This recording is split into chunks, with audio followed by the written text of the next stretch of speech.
శ్రీ కైవల్యాశ్రమ పంచకం. నామరూపగుణ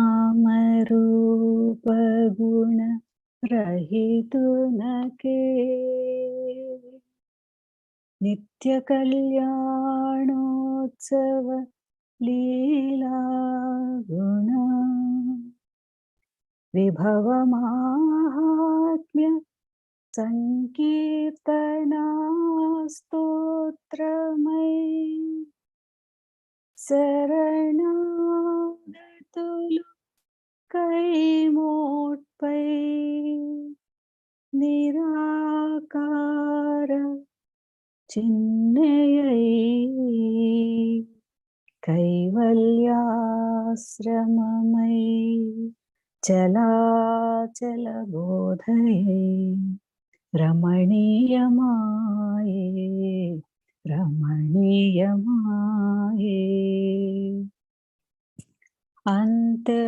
అంతర్జ్యోతిని దర్శింప కోటి దీపమై జ్వలింపగా స్వయంభూవైన జ్యోతిర్మయలింగ ప్రజ్ఞానమంతా పంచాక్షరి పంచప్రణవమై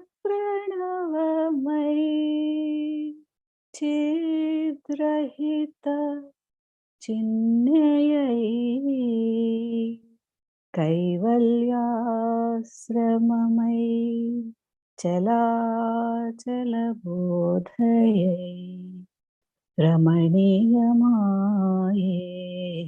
రమణీయమాయే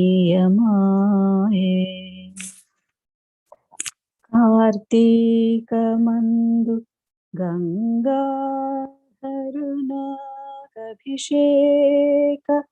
బిల్వార్చనా భస్మదీపధూప హారతుల సేవ హరనామమే సర్వపుణ్యదం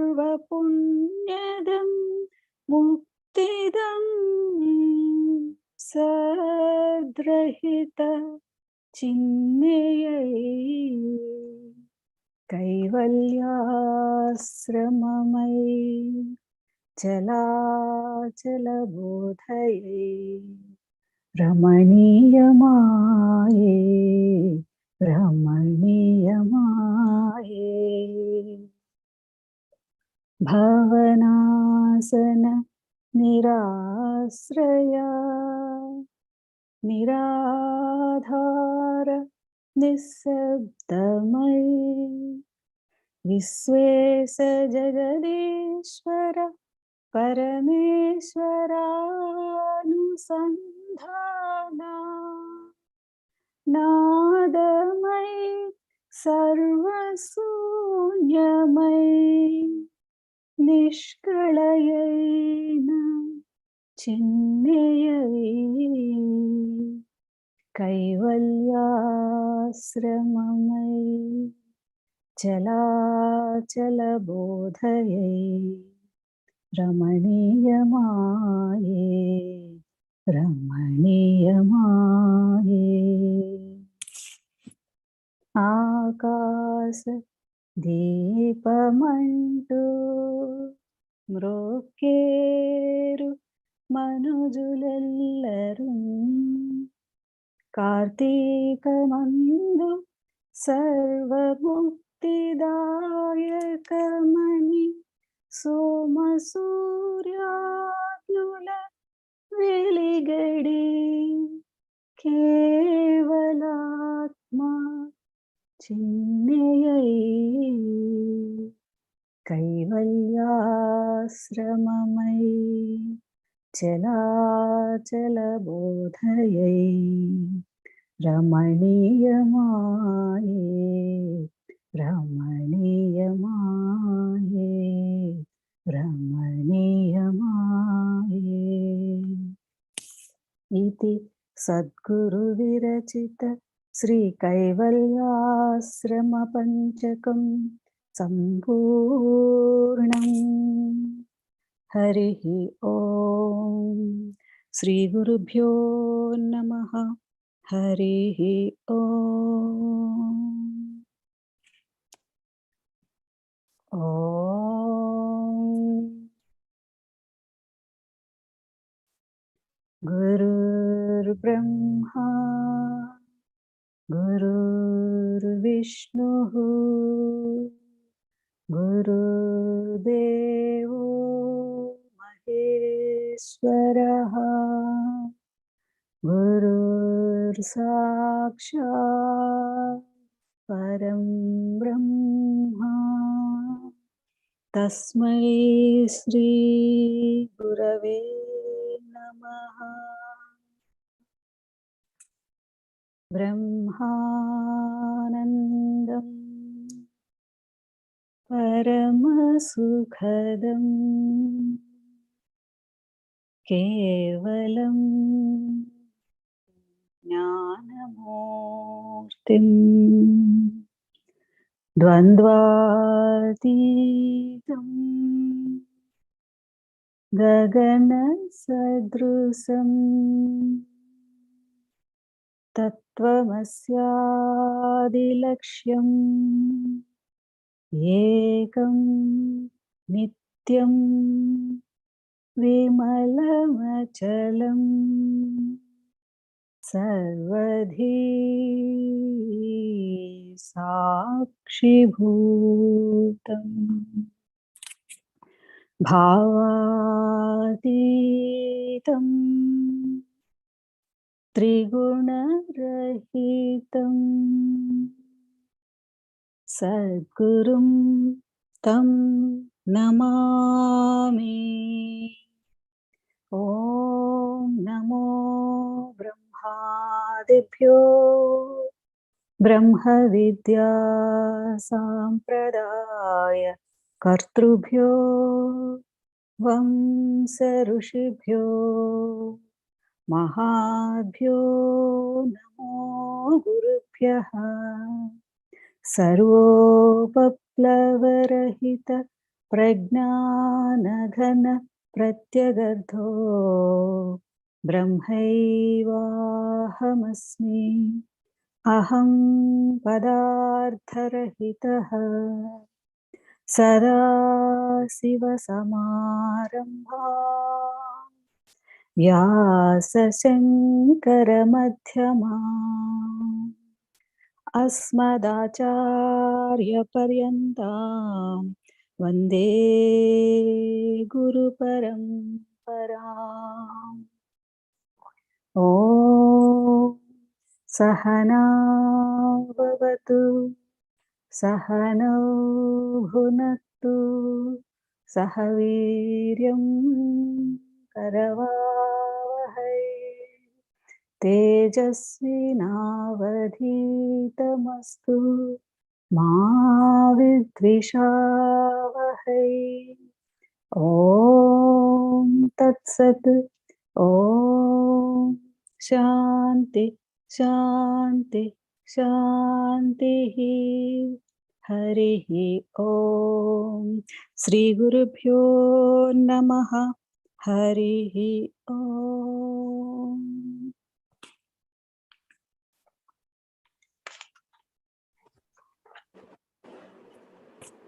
90వ శ్లోకం అండి. ఉపదిశ్య స్వయం దేవి గురుమార్గేణ ముక్తిదః గురుభక్తిస్తథాత్యంత కర్తవ్యా వై మనీషిభిః. తాత్పర్యం: ఓ పార్వతి, ఈ ఆత్మోపదేశము గురు శిష్య న్యాయముగా పొందబడి మోక్షమును సంగగలదు.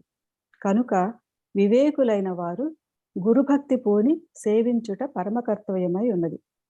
జ్ఞానుల చేత గురుమార్గముతో స్వకీయముగా మోక్షమున సంజడి జ్ఞానము ఉపదేశింపబడి అధికమగు గురుభక్తి ప్రసిద్ధముగా చేయదగినది. నిత్యయుక్తాశ్రయ సర్వ వేదకృత్ సర్వవేదకృత్ స్వపరజ్ఞానదాతా చ తం వందే గురుమీశ్వరం. తాత్పర్యము: నిత్యము పరబ్రహ్మైక్య యోగములు ఆశ్రయించి ఉండేడివాడును, సమస్త వేదములను నిర్మించువాడును, సమస్త జ్ఞానమును కలుగజేయువాడును, జీవేశ్వర జ్ఞానమును అసంగిడివాడు ఎవరో అట్టి ఈశ్వర స్వరూపుండగు సద్గురువును గూర్చి నమస్కరించుచున్నాను. ఈ రెండు ఉపదేశాలను కలిపి విచారణ చేయాలి. అర్థం ఏంటి? గురువు గారు ఎప్పుడు ఎలా ఉండాలి? నిత్యము పరబ్రహ్మైక్య స్థితిలో ఉండాలి. అలాంటి సద్గురుమూర్తి ఏది ఉపదేశిస్తాడు, ఏది ఆదేశిస్తాడు, అదే శిష్యుడి కర్తవ్యం. శిష్యుడికి ప్రత్యేకమైన కర్తవ్యం లేదు. చాలా మంది శిష్యుడు అవ్వడానికి తహతహలాడతారు.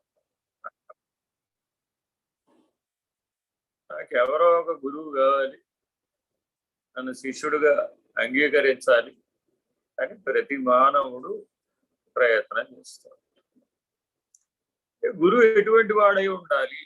ఎటువంటి గురువును మనం వెతకాలి? శ్రోత్రియం బ్రహ్మనిష్టంచ, స్వయముగా శృతము నెరిగిన వాడే ఉండాలి. అంటే భగవంతుడికి అనేక రూపాలు ఉన్నాయి. కాసేపు ద్విభుజుడు, రెండు భుజాలే ఉన్నాయంటాం. కాసేపు చతుర్భుజుడు అంటాం. కాసేపు ఒకటేమో తలకాయ అవుతాం, కాసేపు ఏమో 4 తలకాయలు, కాసేపు 5 తలకాయలు కూడా ఉంటాయి. కాసేపు ఎన్ని కావాలంటే అన్ని సృజించుకోగలడండి అని కూడా చెప్తారు. ఇదంతా ఏమిటండి అంత కన్ఫ్యూజన్ గా ఉంది? ఒకటే చెప్పచ్చు కదా. ఒకటే అని చెప్తున్నావయ్యా, నీకు అర్థం కావడం. చెప్పేదంతా ఒకదాని గురించే ఇన్ని రకాలుగా చెప్తున్నావు అంతే. ఎట్టాగా మాకు అర్థమయ్యేదట. ఆయన ఏమన్నాడంటే, ఆయన వేద భగవానుడు ఉన్నాడు. ఆయన స్వరూపం జ్ఞానం. ఆ భగవంతుడే ఆఖరి భగవంతుడు. మిగిలిన భగవంతుళ్ళు అందరూ కూడా జ్ఞానం అనే భగవంతుడు యొక్క ప్రతిరూపాలయ్యా. నీవు ఏ రకమైన ఇష్ట దైవాన్ని పట్టుకున్నా, లేదు ఇష్టమైన గురువుని పట్టుకున్నా, అక్కడ ఇష్టం అనేది ఒకటి ఉంటుందయ్యా. అది ప్రాథమికంగా అవసరం. అంటే మరి తల్లి తండ్రి ఉంటేనే గురువు యొక్క ఔన్నత్యాన్ని తెలియజెప్తారు, దైవం యొక్క ఔన్నత్యాన్ని తెలియజెప్తారు. వాళ్ళకి తెలిసిన వాళ్ళైతే. అదే ఆ తల్లి తండ్రికి గురువు దైవం యొక్క ఔన్నత్యం తెలియదు అనుకోండి, గురువు లేడు, దైవం లేదు అని బోధిస్తారు, ఆచరిస్తారు. అప్పుడు మరి ఆ పిల్లలు ఎలా అవుతారయ్యా అంటే, వాళ్ళకి తెలిసిందే సత్యం అనుకునేటటువంటి మిడిమిడి జ్ఞానంతో, పరిమితమైన జ్ఞానంతో. అట్లాగే శాస్త్రం చదువుకునే వాళ్ళు కానీ, సాధనలు చేసేవాళ్ళు కానీ, ప్రత్యక్షంగా గురువు లేనప్పుడు ఇలాగే వాళ్ళు అనుకున్నదే సత్యం అనుకునేటటువంటి ప్రమాదంలో పడతారు. అది ఇక్కడ చెప్తున్నాడు. ఎందుకంటే ఈ ప్రపంచంలో కర్త ఉన్నంతకాలం కర్తవ్యం ఉంటుంది. నాయనా నీవెవరినైనా, నేను శిష్యుడనండి, ఫలానా ఆయనకి శిష్యుడు, ఫలానా గురువు గారికి శిష్యుడు, ఏదో ఫలానా సాంప్రదాయంలో శిష్యుడు. ఇలా ఏదో రకరకాలు అనేక సాంప్రదాయాలు ఉన్నాయి. తోతాపురి గారి సాంప్రదాయం ఉందనుకోండి, అందులోంచి వచ్చిన వాళ్ళందరూ కూడా పూరి సాంప్రదాయం. అదే కొంతమంది సరస్వతి సాంప్రదాయంలో వస్తారు, వాళ్ళందరూ సరస్వతి అనే పేరు చివరు. కొంతమంది భారతీ సాంప్రదాయంలో వస్తారు, వాళ్ళందరికీ భారతి, కళ్యాణానంద భారతి, గంభీరానంద భారతి, రకరకాల పేర్లు. సరే, మరికొందరు ఏదో వాళ్ళ గురువు గారు పెట్టిన పేర్లను బట్టి ఉంటాయి. మరి ఈ పేర్లు ఎలా పెడతారండి అంటే, వాళ్ళ స్థితిని బట్టి. ఉదాహరణకి సుందర చైతన్యానంద గారు ఉన్నారు, ఆయన వాస్తవ నామం, వ్యవహార నామం సౌందర రాజన్. సరే ఆయన బ్రహ్మచారిగా ఉన్నప్పుడు సుందర చైతన్య అయ్యారు. వాళ్ళ గురువు గారు నామధేయం నచ్చింది. ఆ తర్వాత ఆయన స్థితి మారింది. బ్రహ్మచర్య నుంచి సన్యాసానికి అధిగమించాడు. అప్పుడు సుందర చైతన్యానంద అయ్యారు. ఇట్లా వాళ్ళ వాళ్ళ స్థితిని బట్టి ఆయా పేర్లు సూచిస్తూ ఉంటారు. సరే, ఇలా జాగ్రత్తగా మనం సంప్రదాయ భేదాలను గమనిస్తే అసలు శిష్యుడికి కర్తవ్యం ఏమిటండి అని సదాశివుడు పార్వతికి గుర్తు చేస్తున్నాడు. గురు భక్తి కలిగి ఉండడమే శిష్యుడి ప్రథమ కర్తవ్యం. ప్రథమ కర్తవ్యం గురు భక్తి అంటే ఏమిటండి? మన వైజాగ్ గురు పౌర్ణమిలో కూడా ఇదే విషయం గురించి గురువుని అవకాశం ఉన్నప్పుడు భౌతికంగా కలవడం, అవకాశం లేదు అప్పుడు మానసికంగా వెంబడి, ఇంకా అది కూడా కాదు ఇంకా అధిగమించగలిగే సూక్ష్మమైన సత్తా వచ్చినప్పుడు హృదయంతో ఆశ్రయించారు.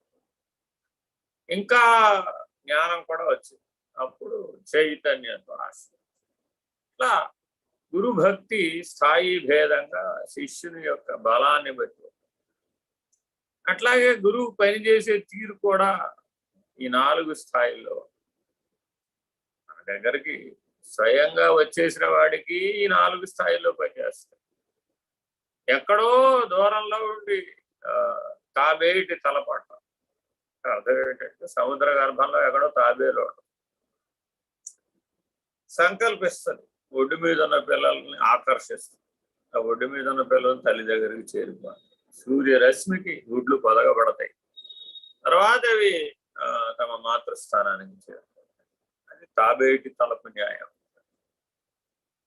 మరి అందుకే ఆలయాలన్నింటికీ కూడా ప్రధాన ద్వారం కింద కూర్మ యంత్రం నిక్షిప్త చేస్తుంది. అర్థం ఏంటంటే సంకల్ప శక్తి. ఇలా అనేక స్థాయిలలో గురుసత్తా పనిచేస్తారు. సదా గురువాక్యానుసంధానం కలిగి ఉంది, సదా గురు భక్తి కలిగి ఉంది, సదా గురువుతో అనుసంధానం అవుతుంది. ఆ గురువును పరమేశ్వరుడుగా భావించి గురు వాక్యోపదిష్ట మార్గంలో ప్రతిక్షణం నిత్యవర్తమానుడై జీవిస్తూ ఉన్నది మోక్షం మాత్రమే, బంధాలు. గురువు ఎప్పుడు చెప్పినా ఏం చెబుతాడయ్యా అంటే ఆయన ఉన్నది బ్రహ్మము, ఉన్నది మోక్షము, వేరేది లేనే లేదు. శిష్యుడు ఏమంటాడంటే అయ్యా నాకు అన్ని బంధాలే కనపడుతున్నాయి స్వామి, మీరేమో ఉన్నది బ్రహ్మము ఉన్నది మోక్షం అంటారు. నా అనుభవంలో మాత్రం అన్ని నాకు బంధాలే కనబడుతున్నాయి. అనుబంధాలు, సంబంధాలు, బంధాలు ఇలా కనబడుతున్నాయి స్వామి. కాదు నాయన, సరిగా దృష్టి సరి చేసుకుని చూడు అని ఆ దృష్టిని సరి చేస్తాడు. కళ్ళజోడు పెట్టి డాక్టర్లా. కళ్ళజోడు కావాలన్నప్పుడు డాక్టర్ దగ్గరికి వెళ్తే ఏం చెప్తాడు? వ్యాధిగ్రస్తుడు అంటే నాకు కనపడలేదు బాబోయ్, ఇప్పుడు కనపడతా చూడు అని ఆ కళ్ళజోడు వేస్తాడు. సరిగ్గా కనపడిందా? కనపడేదాక మరి ఆ చత్వారాన్ని సరి చేస్తాడు, దృష్టి లోపాన్ని సరి చేస్తాడు. సరి చేసి ఇప్పుడు బాగా కనపడుతుందండి, ఉన్నది ఉన్నట్టుగా స్పష్టంగా కనపడుతుంది. ఏం వేసుకోరాయన. ఇప్పుడు జోడు కళ్ళు వచ్చినాయి అనమాట. 2 కళ్ళకి ఇంకో జోడు కళ్ళు అదనంగా 2 కళ్ళు వచ్చినాయి, 4 కళ్ళు వచ్చినాయి. ఆయన అర్థమా కాదు కదా. భౌతికంగా మాట్లాడుకున్నప్పటికీ వాస్తవానికి మరి ఆ బుద్ధి ఆ చత్వార దృష్టి లోపాన్ని సరి చేసుకోలేదు తనకు తాను స్వయంగా. చూడండి, మానవుడు ఎంత బలహీనుడో చెప్పాలంటే ఈ ఒక్క సందర్భం చాలా. ఎంతో బలవంతుడు అనుకుంటాడు, ఈ భూమండలంలో ఏదైనా సాధించగలనంటాడు. స్కై ఈజ్ ది లిమిట్ అంటాడు. సరేనైనా కళ్ళజోడు లేకుండా కాస్త కళ్ళని చత్వారాన్ని బాగు చేసుకో అన్నాం అనుకోండి, అప్పుడు ఆ బుద్ధి తనకు తాను బాగు చేసుకోవాలి. మరి ఎంతో బలవత్తరమైందేగా. ఎన్నో పుస్తకాలు చదవచ్చు, ఎన్నైనా చేయవచ్చు, కానీ దాని సామర్థ్యం అక్కడ బలహీనం. అలాగే సూక్ష్మ శరీరంలో ఉన్నటువంటి స్వభావం, గుణం, సంస్కారం, వాసన, వాటిని మనం బాగా పరిశీలన చేసి అర్థం చేసుకొని వాటిని గురువాక్యములనే జల్లెడలో బాగా జల్లెడపట్టాలి. ఇది గురు భక్తి. అంతేగాని పాఠాలు వదిలివేసి అప్పచెప్పినంత మాత్రాన అది పరిణతిని సిద్ధింప చేయదని చెప్తున్నాడు. ఎందుకని గురువు సర్వదా పరబ్రహ్మైక్య స్థితిలో, తనకి పరబ్రహ్మమునకు భేదం లేదు అనేటటువంటి సహజమైన ముక్త జీవనం కలిగి అటువంటి స్థితిలో ఉన్నటువంటి వాడు ఇప్పుడు ప్రత్యేకంగా ఆ సాధకుడైన వాడు, శిష్యుడైన వాడు, ఆశ్రయించిన వాడు ఎవడైతే ఉన్నాడో వాడికి సంకల్ప రూపంలో కానీ లేదా జ్ఞాన రూపంలో కానీ లేదా జ్ఞానం అంటే స్ఫురణ, ఆ స్ఫురణ రూపంలో కానీ లేదా స్ఫూర్తి రూపంలో కానీ సూక్ష్మంగా సహాయం చాలా మంది చెబుతూ కళలో కనపడ్డారు. మహానుభావులు, సద్గురుమూర్తులు, అవతార పురుషులు ఆ శక్తి వాళ్ళ కోసం వాళ్ళకి కళలో కూడా నిన్ను మేలుకొల్పగలుగుతుంది. నీ జ్ఞానస్థితిని నీకు చూపెట్టగలరు. అది కూడా ఏం వృధా పోదు అంటాం. కానీ సహజమైన జ్ఞానం నీకు తురిగే స్థితిలో, ఆ సహజమైన జ్ఞానంలో నువ్వు మేల్కొనాలి ఎప్పటికైనా సరే. క్షుత్పిపాసాలస్య నిద్ర తమసాదు శరీర ధర్మము, అది దేహాభిమానం వలన కలుగుతుంది అనే సత్యాన్ని గ్రహించి వాటి నుంచి నువ్వు విడిపడాలి. అది సాధన. అలా ఎవరైతే చేస్తారో సాక్షాత్తు పరబ్రహ్మమే నీవనేటటువంటి మోక్ష నిర్ణయానికి ఎప్పుడైతే చేరతావో, మోక్షం అంటే నేనే పరబ్రహ్మ, మోక్ష సన్యాసం అంటే ఆ పరబ్రహ్మము కూడా నేను కాదు, నేను లేనివాడా. ఇంతే. 2 మాటల్లో చెప్పాలి అంటే వేదాంతం అంతా పరబ్రహ్మమే నేను అని ఎవడైతే నిర్ణయంగా ఉన్నాడో వాడు మోక్షం. ముచ్యతే ఇది మోక్ష. అది దాని ధాత్వార్థం. ముచ్యతే దోసపండు విడిపోయింది. మోక్ష బంధ నుంచి విడిపడ్డాడు, మోహం నుంచి విడిపడ్డాడు, అజ్ఞానం నుంచి విడిపడ్డాడు, అవిద్య నుంచి విడిపడ్డాడు. సరేనండి, మరి ఆయనకు ఆకలి దప్పులు వేసినప్పుడు మరి ఆయన తిరడా బ్రహ్మనిష్టలో ఉండి తాను పరబ్రహ్మమే అయి ఉన్నాడన్న స్థితిలోనే ఉండి ఆచరిస్తున్నాడు. సూపరులకు తాను చేస్తున్నట్లుగా కనపడదు, తాను స్వయముగా ఏమి ఆచరిస్తాడు. ఇది మోక్షస్థితి. అక్కడ వాడు లేడు, ఆచరించేవాడు లేడు. ఆచరించేవాడు లేనప్పుడు అప్పుడు దాని కర్మఫలం, కర్మచక్రంలో వాడు ఉన్నాడు. అందుకని కాలచక్రంలో సంకల్పం, శూన్యం, కాలం, ఈ 3 ఉంటాయి. ఆ కాలచక్రంలో జాగ్రత్తగా పరిణామం చెంది అందులో 64 స్థితులు ఆ కాలచక్రం. అందుకే అమ్మవారికి 64 ఉపచారాలు, చతుషష్ట్యుపచారములు అంటారు. 64 ఉపచారములు ఎందుకండి అంటే అమ్మవారు కాలచక్రధారి. ఆ చక్రాన్ని, ఆ కాలచక్రాన్ని తిప్పేదే అమ్మవారు. ఆ అమ్మవారి పేరు పరాశక్తి. ఎవరైతే ఆ కాలచక్రాన్ని తిప్పుతుందో, అనంత విశ్వం అనేటటువంటి కాలచక్రాన్ని తిప్పుతుందో, ఆ తిప్పే ఆవిడ ఎవరయ్యా అంటే పరాశక్తి. ఆ తిప్పే కాలచక్రానికి అతీతుడైన వాడు ఎవడైతే ఉంటాడో వాడు పరమేశ్వరుడు, పరశివుడు. ఈ కాలాతీత స్థితి నిర్ణయమైనటువంటి వాడికి మోక్ష సన్యాసం, వాడు ఆచరణ. ఇక్కడ దాకా పరిణామం ఉంది అని పెద్దలు తెలియజేశారు. మరి నేను ఎట్లా దాడతానండి?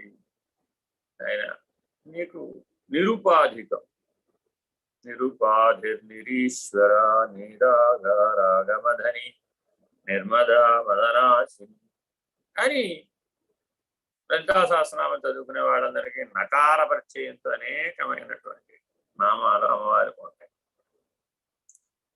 మానవుడికి రాగం కలిగినప్పుడల్లా ఇవి గుర్తు రావాలట. నీ రాగా నాయన అది నువ్వు కాదు. ఉదాహరణ చెప్తారు. అయితే ఒక సమావేశంలో కుర్చీ వేస్తారు. వేస్తే ఎవరికి వాళ్ళు మీ కుర్చీలో మీరు కూర్చోండి అంటారు. ఈ కుర్చీ అంటే ప్రతివాడికి అక్కడ ఒక స్థానం ఉండదు. ఆ స్థానం ప్రకారం కూర్చుంటారు. ఎవరైనా ఎక్కడైనా కూర్చోవచ్చు అన్నారు. ఎవరైనా ఎక్కడైనా కూర్చోవచ్చు అన్నారు కదా అని అధ్యక్ష స్థానాన్ని వెళ్ళి ఒక ఆయన కూర్చున్నారు.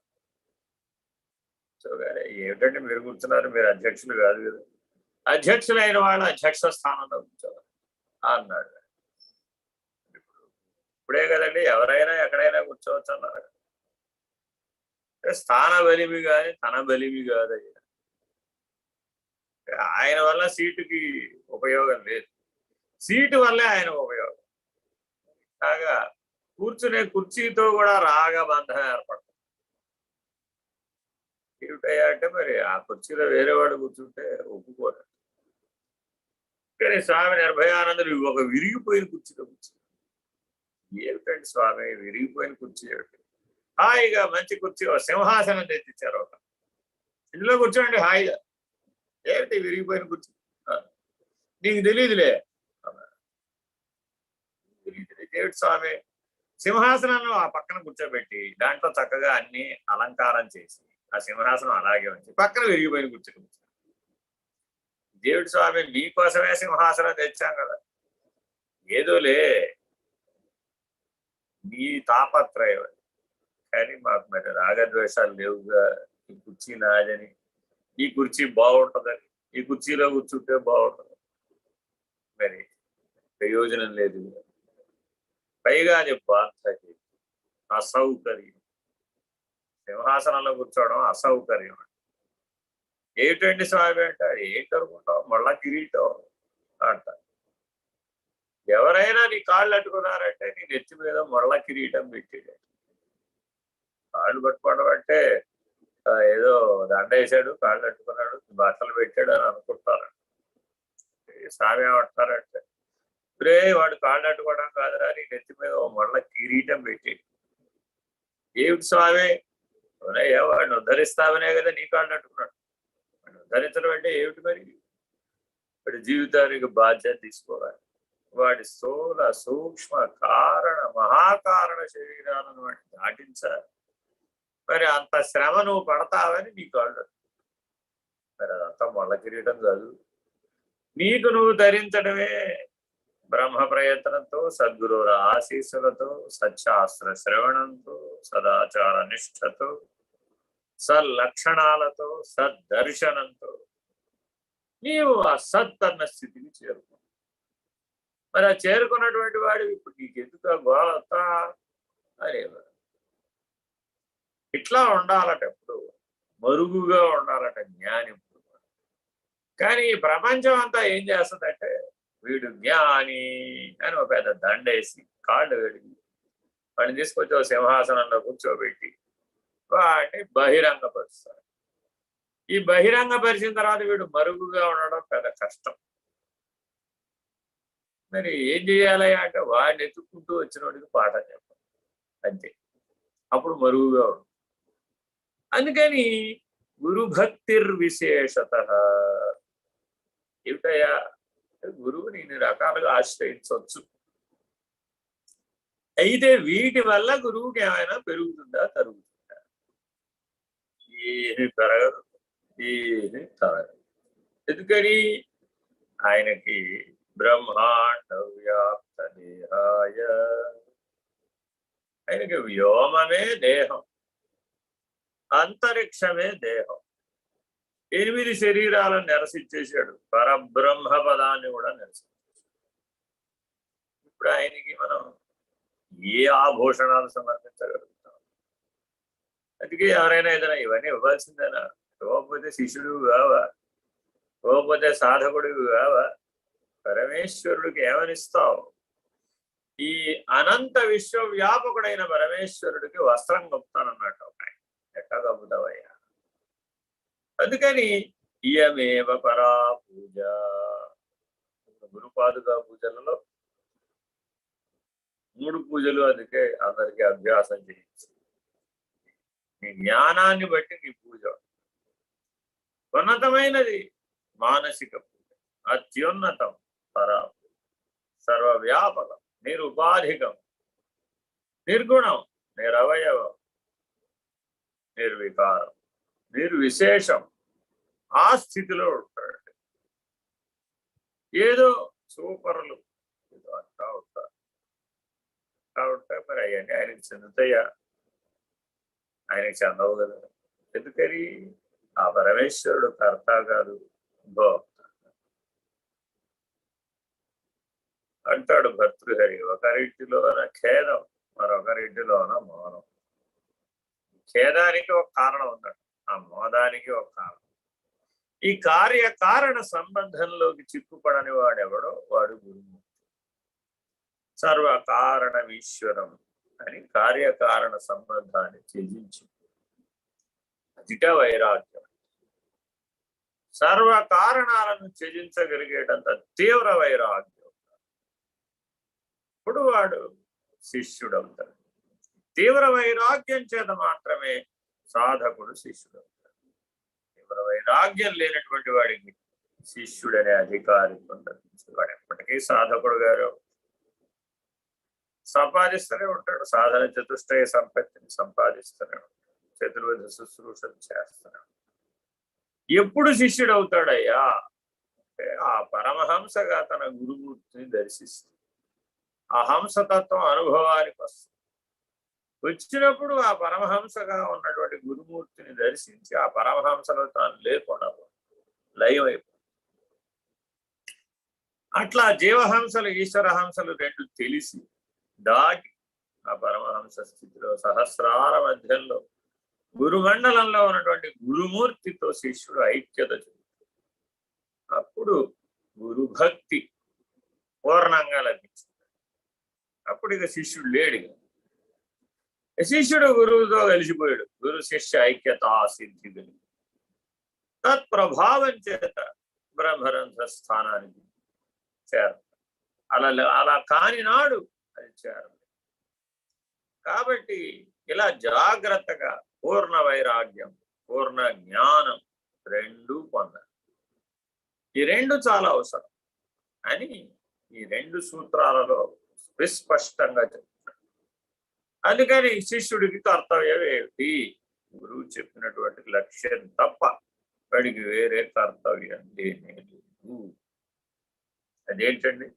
ఆయన గారు ఒక భర్త గారు, ఆవిడ గారు ఒక తల్లి గారు, ఆయన గారు ఒక కోడలు గారు, ఈయన గారు ఒక మామ గారు. ఈ పాత్రలన్నీ ఉన్నాయి కదా. ఆ పాత్రోచిత ధర్మం చెయ్యాలా అక్కర్లేదా? నిమిత్త మాత్రం కురు సవ్యసాచి అన్నాడు పరమాత్మ భగవద్గీత. ఏవయ్యా ఇప్పుడు ఇంతకింత చెప్పావు, కర్మయోగం చెప్పావు, జ్ఞానయోగం చెప్పావు, కర్మ సన్యాస యోగం చెప్పావు, విభాగ న్యాయాలు చెప్పావు, దైవాసుర సంపద విభాగ యోగం చెప్పావు, క్షేత్రజ్ఞ విభాగ యోగం చెప్పి నేను క్షేత్రజ్ఞుడు అన్నావు. చెయ్యాల్సింది ఏమీ లేదని తీర్చేసావు. చెట్ట చివరికి మోక్ష సన్యాస యోగం కూడా చెప్పేశావు. రేపు మోక్షం కూడా వదలాల్సిందేరా బాబు. దగ్గర యుద్ధం చేయమంటావా అనేమంటావా అన్నాడు. మళ్ళా భగవద్గీత అంతా విన్నాడు. నిమిత్త మాత్రం గురు భవ సవ్యసాచి అన్నాడు పరమాత్మ. కరిష్యే వచనం తవ, నువ్వేం చెప్తే చేస్తాను ఆయన, నువ్వే నా గురువు అన్నాడు అర్జునుడు. కాబట్టి జాగ్రత్తగా ఈ జ్ఞానము మోక్షం అనే లక్ష్యాలను మనం మరచిపోయేటట్లుగా వ్యవహరించుకోవాలి. అది ఇక్కడ చెబుతున్న విషయం. నువ్వు కర్మను ఆచరించిన, భక్తిని ఆచరించిన, యోగ మార్గాన్ని ఆచరించినా కూడా నువ్వు ఏ మార్గంలో అయినా ప్రయాణించు. చాలా మంది ఏమంటారంటే ఈ పూజలు గట్రాలు ఏమిటంటే ధ్యానం చేస్తే సరిపోదా? ఎవరు చేద్దాం. కొంతమంది ఏమంటారంటే ఈ ధ్యానాలు ఏమిటండి బాబు, రాయిలాగా కూర్చోవడం ఏమిటి? కదలగలిగే మనిషి, కదిలగలిగేవాడు పరోపకార బుద్ధితో ఉన్నంతకాలం ఇతరులకు సహాయపడాలి, కానీ ఏ సహాయం లేకుండా గుండ్రాయిలాగా మళ్ళా ఓ దగ్గర జడ సమాధినిష్ఠుడై కాళ్ళు చేతులు పెట్టేసుకుని కూర్చోవడం ఏమిటండి? దానికి బదులు ఈ సమాజానికి ఉపయోగపడే పని ఏమైనా చేయొచ్చుగా, సేవాయోగంతో ధరించవచ్చు కదా. సంతోషం, అది కూడా మంచిది. కొంతమంది అదంతా కాదండి, అంతా ఈశ్వరార్పణ బుద్ధితో జీవించాలి. అప్పుడు కానీ ఇది వీలు కాదు. నిష్కామ కర్మయోగం చేస్తే కానీ సరే మార్గం. మరి ఇంతకీ రామకృష్ణ పరమహంస గారిని భక్తుడు అంటారా, జ్ఞాని అంటారా అని భగవాన్ రమణుల్ని అడిగారు. మన పని ఇదే కదా, ఒక మహానుభావుడి దగ్గరికి మరొక మహానుభావుడు గురించి మీ అభిప్రాయంలో ఏమిటి అన్నారు. భగవాన్ రమణులు ఏది సూటిగా చెప్పరు.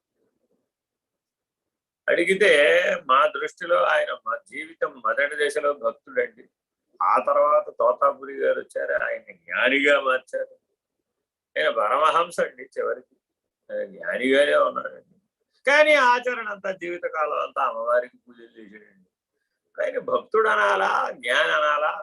వ్యవహారంలో భక్తుడు, నిర్ణయంలో జ్ఞాని అనాల్సి వస్తుందండి అని రకరకాల విశ్లేషణలు ఉన్న వాళ్ళంతా చేశారు. ఓహో, గుడ్డి వాళ్ళు ఏనుగును పట్టుకున్నట్టు అన్నారు. గుడ్డి వాళ్ళు ఏనుగును పట్టుకుంటే ఒక ఆయన కాళ్ళు అట్టుకుని స్తంభంలాగా ఉందన్న, ఒక ఆయన తోకట్టుకుని ఏదో పెయింట్ బ్రష్ లాగా ఉందన్న, ఒక ఆయన ఏదో తొండం పట్టుకుని అబ్బో ఏనుగు అంటే చాలా మెత్తగా ఉంది, అదే దాంట్లో ఏం బలం లేదు, ఎడుబడితే అడు వంగిపోతుంది అన్నాడట మరొకడు. ఒకడు చెవు పట్టుకుని అబ్బో అది ఏనుగు అంటే చాటయ్యా బాబు. అసంపూర్ణమైన నిర్ణయాలు ఇవన్నీ. ఒకరిని భక్తుడని, ఒకరిని జ్ఞాని అని తరించినటువంటి పరబ్రహ్మమైనటువంటి ఉన్న స్థితిలో ఉన్నవాడిని ఏమని చెప్తారు? వాళ్ళు మండలత్రయాలు దాటినటువంటి వాడు. సూర్యచంద్రాంగులే లేవు. సూర్యచంద్రాంగులు లేని పరమ పదము నాది అని భగవంతుడు భగవద్గీతలో అంటారు. సూర్యచంద్రాంగులకు అతీతమైనటువంటి ఆవల ఉన్నటువంటి నా పరమ పదము సూర్యచంద్రాగ్నులు ప్రకాశింపచేయలేదు. ఇప్పుడు మనమే దశలో ఉన్నామంటే ఆ సూర్యుడు లేకపోతే మనమే లేవు అనేటటువంటి దశలో, సూర్యశక్తి లేకపోతే బలహీనమై. మరి ఈ స్థితి నుంచి జ్ఞానంతో ఏ స్థితికి చేరాలయ్యా అంటే ఆ పరబ్రహ్మమే నేననే నిర్ణయానికి చేరాలి. ఎప్పుడైతే శిష్యుడు కూడా పరబ్రహ్మమే నేనై ఉన్నానన్న స్థితికి జీవన్ముక్తావస్థ ద్వారా చేరతాడు, అప్పుడు గురు శిష్య ఐక్యతా సిద్ధి కలుగుతుంది. ఆ పరబ్రహ్మ పదమే గురు శిష్య ఐక్యతా సిద్ధి. అందుకే గురువు గురించి చెప్పేటప్పుడు గురు సాక్షాత్ పరబ్రహ్మ అనట వెనక ఉద్దేశ్యం ఇదే. ఎందుకని అంటే ఆ సృష్టి స్థితి లయాలు దాటి, మండలత్రయాలు దాటి, పంచశక్తులు దాటి, పంచబ్రహ్మలను దాటి, పంచబీజాలను దాటి, పంచతత్వాలను దాటి, పంచతన్మాత్రలను దాటి సర్వం సహా రహితమైనటువంటి స్థితిలో ఉన్నవాడెవడో వాడు నిజ గురుమూర్తి. ఆ నిజ గురు స్థితిని ఇప్పుడు ఆయన ఏమని వర్ణిస్తాం? నిష్ఠ అంటావా? అబ్బో కాదండి బాబు మహాభక్తుడు అంటావా? లేదండి బాబు ఆయన మహాజ్ఞాని అంటావా? ఏమంటే ఏమైంది ఇప్పుడు ఆయనకి? ఆకాశాన్ని ఎవరో మా ఇంటి మీద ఉన్న ఆకాశం ఎర్రగా ఉంది, మీ ఇంటి మీద ఉన్న ఆకాశం నీలంగా ఉందన్న. ఆకాశం ఎర్రగా ఉందన్నా నీలంగా ఉందన్నా ఆకాశానికి ఏమవ్వదు.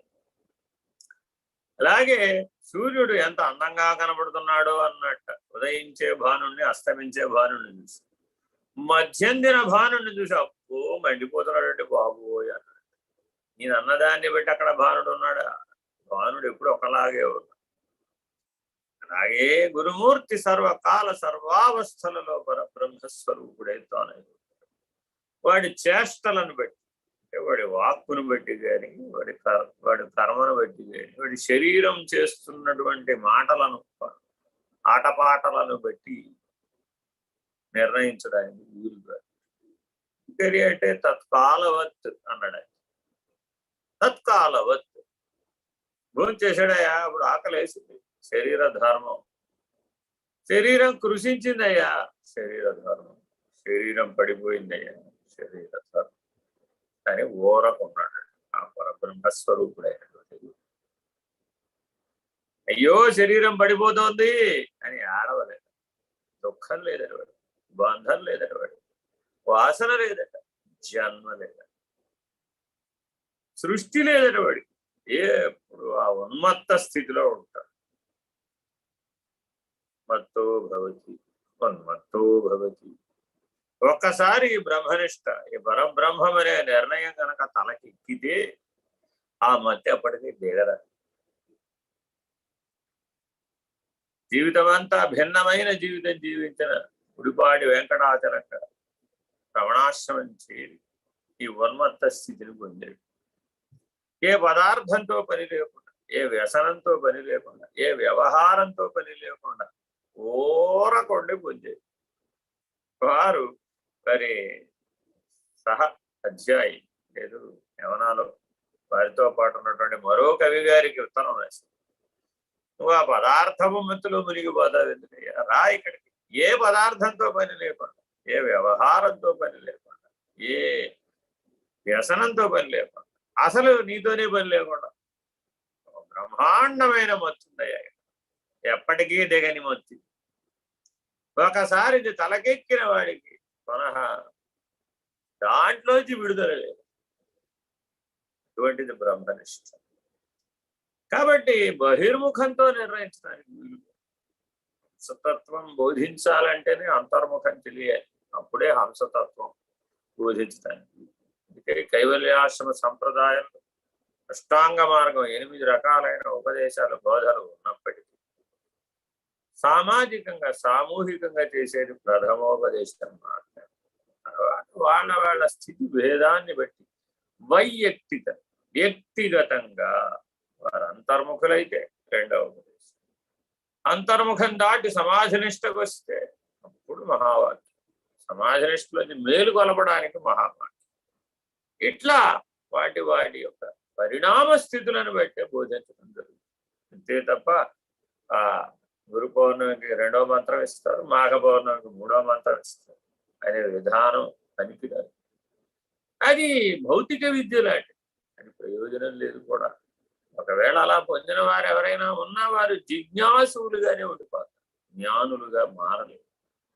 గురువు అనేవాడు అందరికీ సహాయపడతాడు. ఆర్తుడికి సహాయపడతాడు, అర్థార్థికి సహాయపడతాడు, జిజ్ఞాసుడికి సహాయపడతాడు, జ్ఞానికి కూడా సహాయపడతాడు. వాడే గురువు అంటే. ఏమంటే నేను తరించేశాను, నేను జ్ఞానిని అయిపోయాను, జీవన్ముక్తిని అయిపోయాను అని సద్గురువు దగ్గరికి వెళ్ళి వాడికి కూడా సహాయపడతాడు.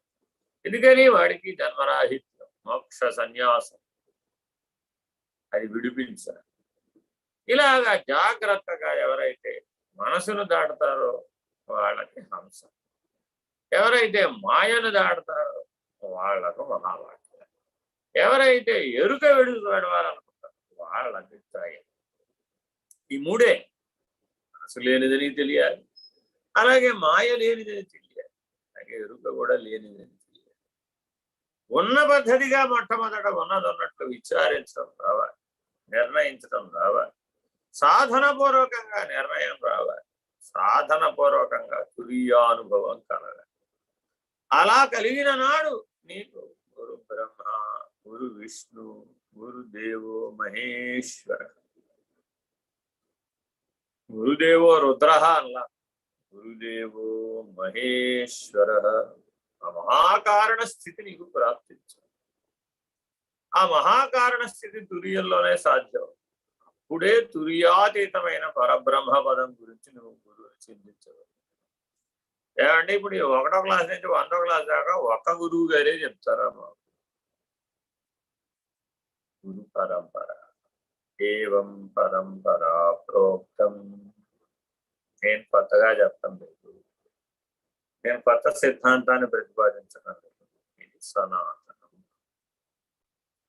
మరి ఏమంటే కొత్త మతం, కొత్త విధానం, కొత్త సిద్ధాంతం ఎప్పటికప్పుడు పుడతా ఉన్నాయి కదా భూమి మీద. ఈశ్వర సంకల్పమే కదా ఈ సృష్టిలో ఏం జరిగినా సరే సత్యమే. ఎలా అయితే ఒక అమ్మ వాడి పిల్లవాడికి ఈ పూటకి విశేషం ఇప్పుడు వండి పెడు, రేపటికి అది సామాన్. అదే వండింది అనుకోండి, నిన్న ఇదే చేసేవేటమ్మా, ఇవాళ అదే చేసేవేట. అలాగే ఈ పరిమితమైనటువంటివన్నీ కూడా ఒక కాలంలో బాగా ప్రాచుర్యత పొందినట్టు ఉంటాయి. ఆ కాలం తప్పిపోగా అది ఒక రోజా, సంవత్సరమా, ఓ పుష్కరమా, ఓ శతాబ్దమా, ఓ సహస్రాబ్దమా, ఎంతైనా కావచ్చు. కాలం అవిచ్ఛిన్నమైనటువంటిది, పరిచ్ఛిన్నత లేనటువంటిదే కాలం. అటువంటి అవిచ్ఛిన్నమైన పరిచ్ఛిన్నత లేనటువంటి కాల ప్రవాహంలో ఇప్పుడు నిన్ను ఘటాకాశం అన్నావా, మఠాకాశం అన్నావా, పటాకాశం అన్నావా, దహరాకాశం అంటావా, కేవల ఆకాశం. ఏ ఆకాశం అని నీకు పేరు పెడదాం? స్వామి నా ఆవరణ ఇది అని నీవు గుర్తిస్తే ఆ ఆవరణను బట్టి నీకు పేరు. ఏమిటో స్వామి మీరు ఎన్నో చెబుతున్నారు, కానీ నేను ఇది దాటలేకపోతున్నాను అంటారు. ఆ దాటలేనిది ఏదైతే ఉందో అదే ఆవరణ. మరి మోక్ష సన్యాసం ఎప్పటికొస్తుంది స్వామి? నిరావరణ, నిస్త్రైగుణ్యం, పరాపరం. పరము లేదు, అపరము లేదు, గుణాలే లేవు, గుణనాశన రహితుడైన వాడు పరమాత్మ. Very very important. అతీత స్థితిని పొందకుండా రహిత స్థితిని పొందజాలదు. కానీ సాధన దేని కొరకు చేయాలయ్యా? ఆ అతీత స్థితిలో ఉండాలి మొట్టమొదటి. ఆ తర్వాత ఆవరణ రహిత స్థితికి పరిణామం చెందిస్తుంది. అందుకని గురుమూర్తి అందరికీ ఒక్కడే, పరమేశ్వరుడు, వాడు పరశివస్వరూపుడు, వాడు పరబ్రహ్మస్వరూపుడు. ఆ పరమే గురువు అయ్యా బాబు. తర్వాత ఇంతసేపు ఎందుకు చెప్తున్నాడయ్యా అంటే ఆ పరమే నీకు గురువు. ఆ పరమును గురువు అనుకోవడం నీకు చేత కావట్లేదు. నీ చిన్నప్పటి నుంచి మీ అమ్మ రూపంలో నేను చెప్తూనే ఉన్నా. గడప దాటాలంటే ఏం చేసావు? మీ అమ్మ మీద దృష్టి పెట్టావు, టకటక గడప దాటేసావు. అలాగే ఆ అవతల పరం మీద దృష్టి పెట్టు. పరమే వ్యోమన్ అంటుంది ఋగ్వేదం.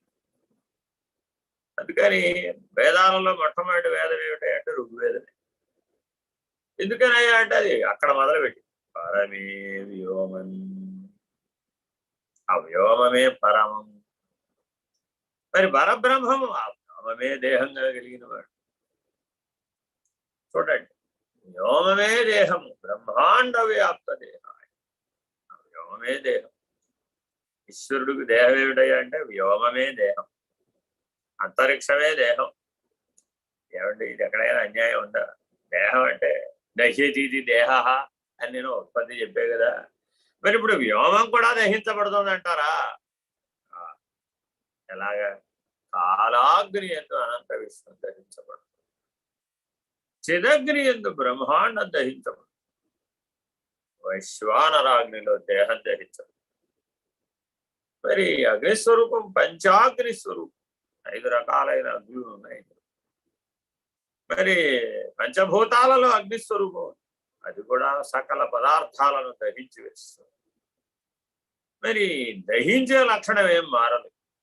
ఆ కాలాగ్నిలో అనంత విశ్వం దహించు, కానీ దాని అవతల ఉన్నటువంటి పరం, ఆ కాలాగ్నికి అవతల ఉన్నటువంటి పరం, పరమునకు అవతలున్న పరం, పరాత్పరం, పరవా. అక్కడ ఏది దహించేది లేదు, దహించబడేది లేదు, ద్విపుటి రహితం. అందుకని రహిత స్థితిలో ద్విపుటే లేదు, అతీత స్థితిలో త్రిపుటి లేదు. ఈ త్రిపుటికి అతీతం కాకుండానే ఆ ద్విపుటిని చెడగొట్టాలంటే చెడగొట్టాలి, ఆవరణం నిరావరణం చెయ్యాలంటే చెయ్యి. అందుకని ఎక్కడెక్కడ మీకు కర్మకాండలో ధవళాక్షతలను వాడు. ఏమిటయ్యా ఈ ధవళాక్షత? దానికి నిరావరణం అయ్యా బాబు. ఈశ్వరుడికి ఆరాధన చేసేటప్పుడు, హోమం చేసేటప్పుడు హరిద్రాక్షతలు వాడ. వ్యవాహను అర్చించాలంటే, ఆవాహన చేయాలంటే ధవళాక్షతలతో ఆవాహన చేస్తారు. అంటే అర్థం నిరావరణం అనే లక్ష్యంతో చేస్తున్నారని చెప్పడం. ఈశ్వరుడికి తర్పణం వదిలిపెట్టాలి. 8 నామాలతో ఓం భవాయ దేవాయ నమః, అవశ్య దేవస్య పత్ని అంటూ అర్చన చేసి అవశ్య దేవం తర్పయామి అని తర్పయామి తర్పణ విడిచిపెట్టేటప్పుడు మరి అప్పుడు ధవళాక్షతలే చేతబడుతున్నారు. ఏమిటయ్యా, అరే ఆ ధవళాక్షతలు మలకెత్తవయ్యా బాబు, నిరావరణం, పైన పొల్లు తీసేసాము, ఇంకా మళ్ళా మలకెత్తదు. అదిగా తర్పణం. త్రిదేవతలు కూడా తర్పణం ఇచ్చేటప్పుడు ధవళాక్షతలే చేతిలో పట్టుకుంటారు. సర్వదేవస్థానం అంతా కూడా ధవళాక్షతలతోనే చేస్తారు. పితృదేవస్థానం ఏమో నువ్వులతో చేస్తారు.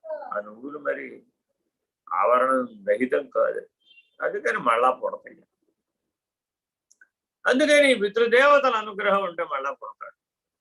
సర్వదేవతానుగ్రహమైనటువంటి పరబ్రహ్మానుగ్రహం కలిగి ఇప్పుడు నిరావరణ. అయినా నీ ముందు 2 మార్గాలు ఉన్నాయి. మళ్ళా తిరిగి వచ్చే మార్గం పితృయానం, మళ్ళా తిరిగి రాని మార్గం దేవయానం.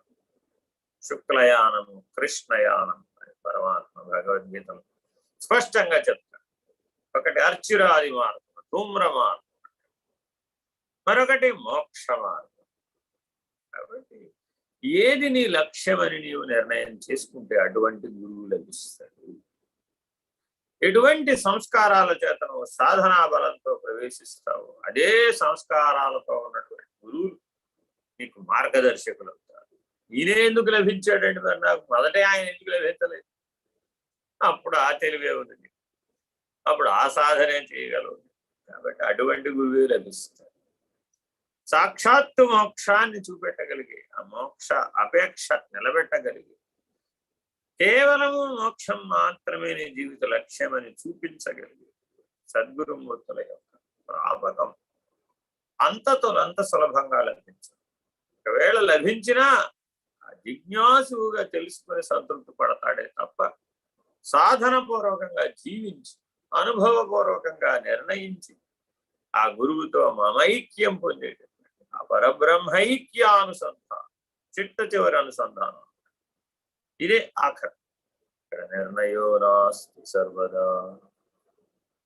ఆత్మనే ఎరుక కూడా లేకుండా, జ్ఞానం అనే ఎరుక కూడా లేకుండా, సాక్షి అనే ఎరుక కూడా లేకుండా, అందువలన ఆ పరబ్రహ్మైక్యానుసంధానమే ఉత్తమం, బ్రహ్మానుసంధానం మధ్యమం, ఆత్మానుసంధానం అథమం.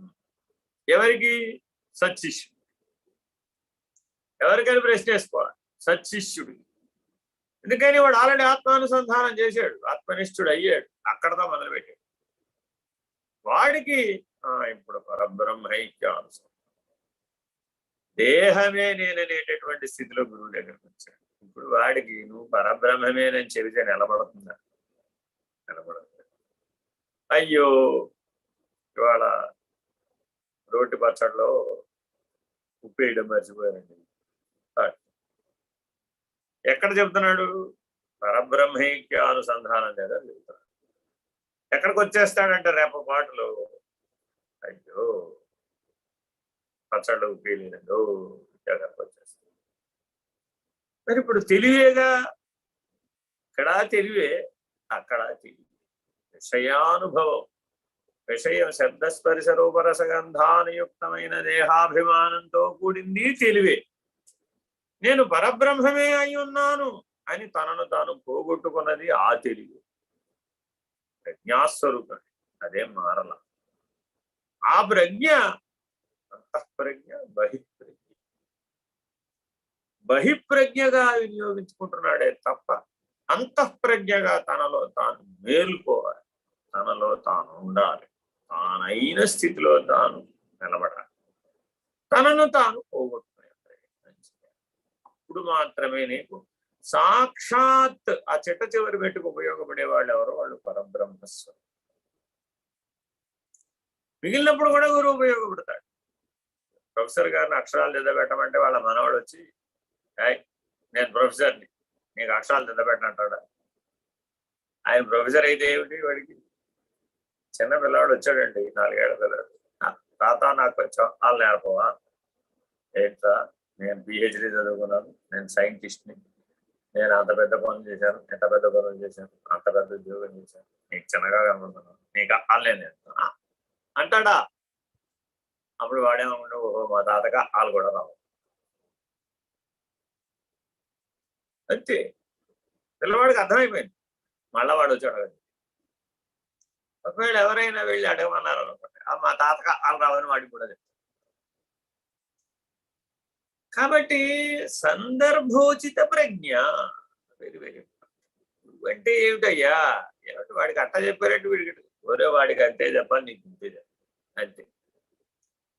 ఈ సిద్ధాంతం ఒకటే, కానీ వాడి కళ్ళద్దాల్లో చట్ట కనపడుతుంది, నీ కళ్ళద్దాల్లో చిట్ట కనపడుతుంది. నిన్ను విడుదల పొందించాలి, అది సత్యం కాదు భ్రాంతి అని నీకు నిరూపించాలి. నిరూపించాలన్నప్పుడు అది చెయ్యాలి, మరి ఏం చేస్తాం, తప్పదు.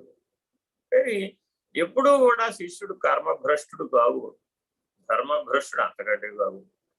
పైకి వెళ్ళిన తర్వాత అంతర్ముఖంలోకి చేరిన తర్వాత యోగ భ్రష్టత చెందకుండా, బహిర్ముఖంలోనేమో కర్మభ్రష్టత లేకుండా జీవించాలి, ధర్మ భ్రష్టత లేకుండా.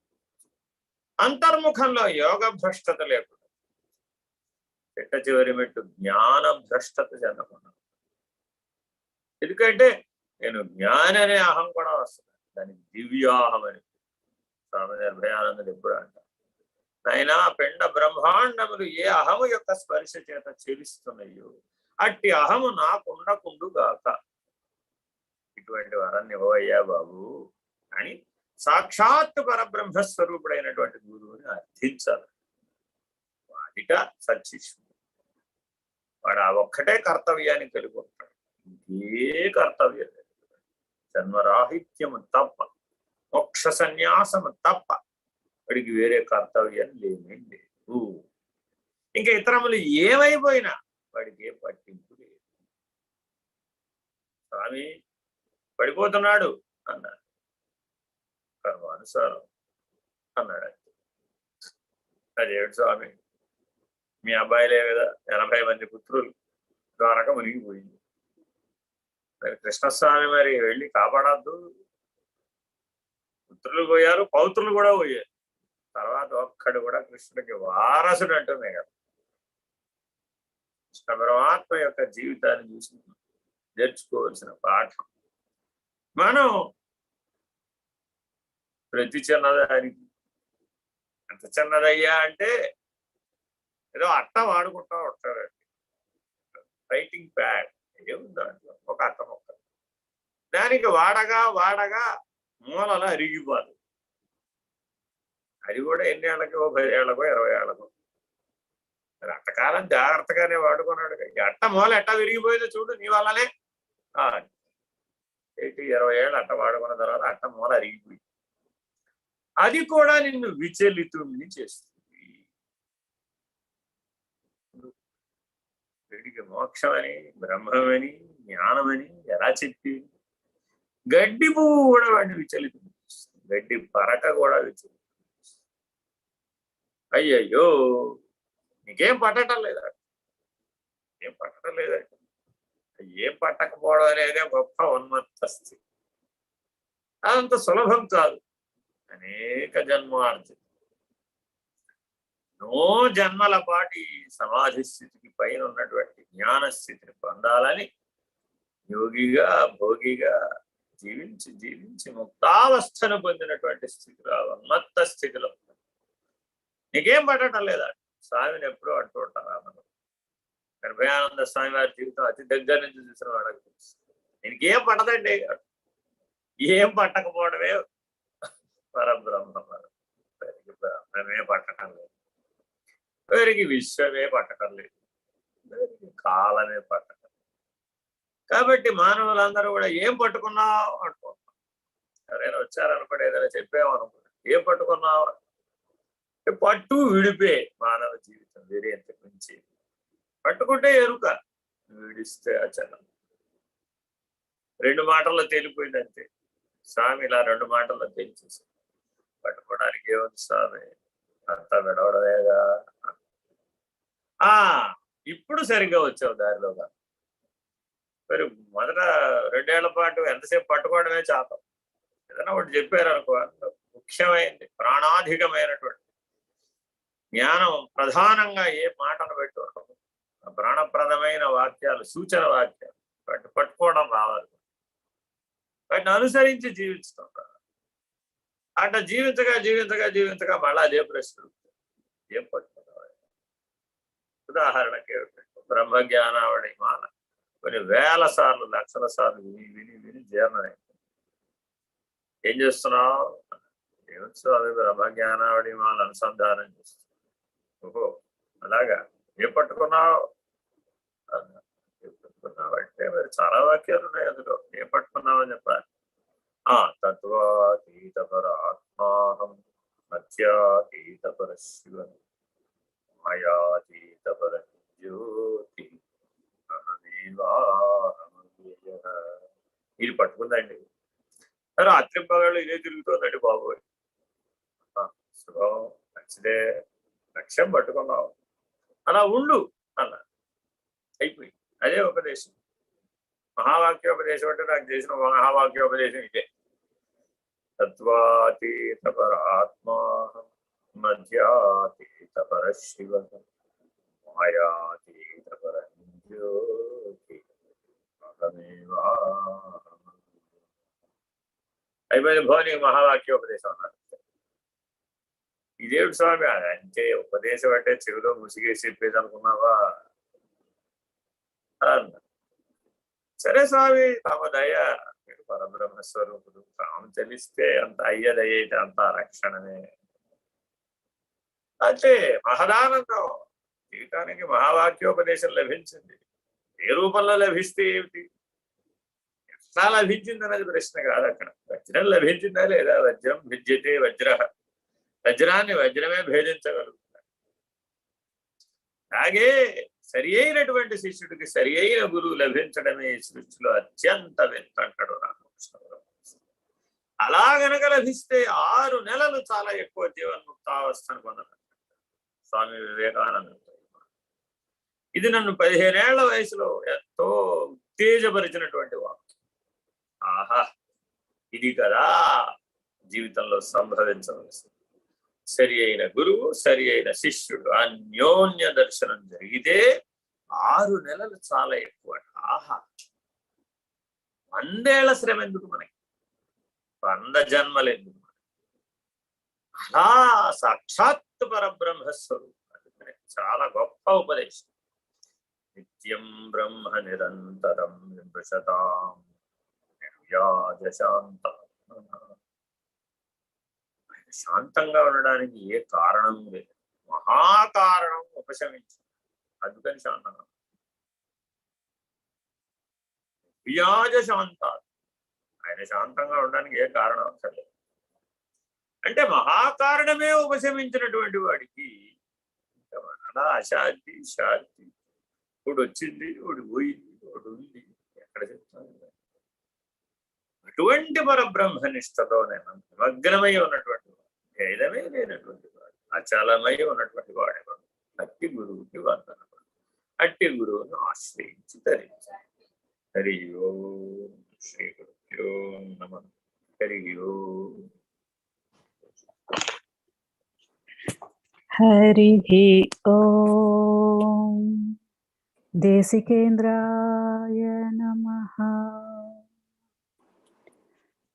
శ్రీమత్ పరశివరూప గురో కామిత శోషిత లోక గురో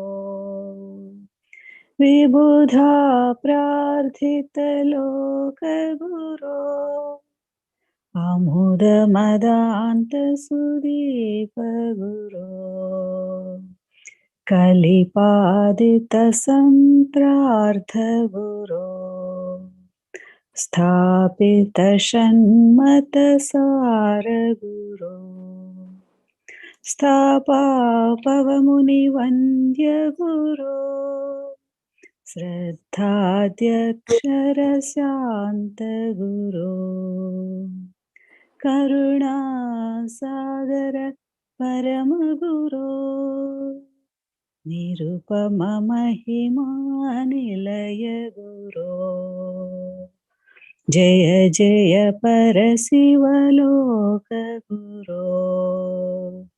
जय शुभशङ्कर रूपगुरो भवहर परशिव भुवनगुरो जय शुभमङ्गल जगद्गुरो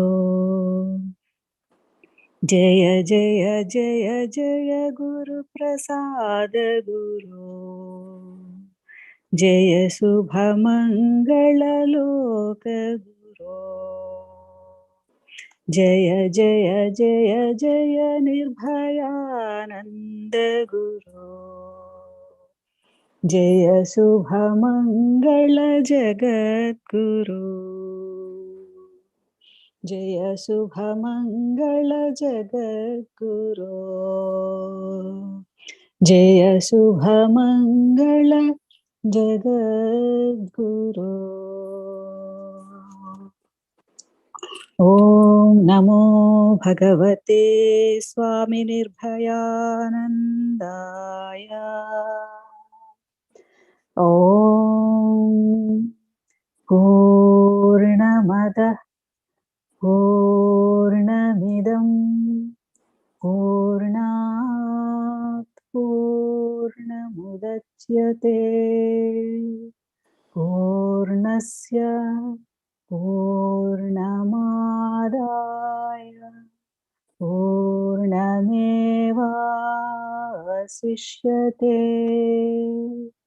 ॐ तत्सत् ॐ शान्ति शान्ति शान्तिः हरिः ॐ श्रीगुरुभ्यो नमः हरिः ॐ नारायण नारायण हरिः ओम्. हरिः ॐ